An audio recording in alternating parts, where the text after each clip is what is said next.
বড় বড় গাছান ভাঙ্গিয়া আর দেখায়নি তা শুনতে রাখেন না মাটি রাখবো নি তা টানি ভাঙ্গিয়া লইয়া যাইব কি সারা কিছু ভাঙ্গিয়া নেওয়া শুরু করছে। এই দেশেও মানুষ থাকা অসম্ভব, এই দেশেও মানুষের যাইতে খানো বর্তমানে। আগে তো হোসাইড ভাঙছে, এখন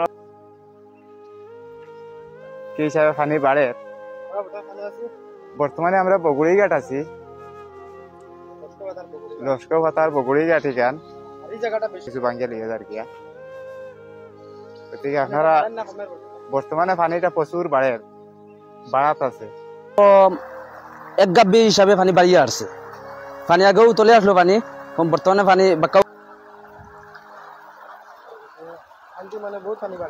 কাল থেকে মানে সকাল থেকে পানি বহুত স্পিডে পানি বাড়ে আর কি, মানে 190% আর কি পানি স্পিডে পানি বাড়ে আর কি বর্তমানে।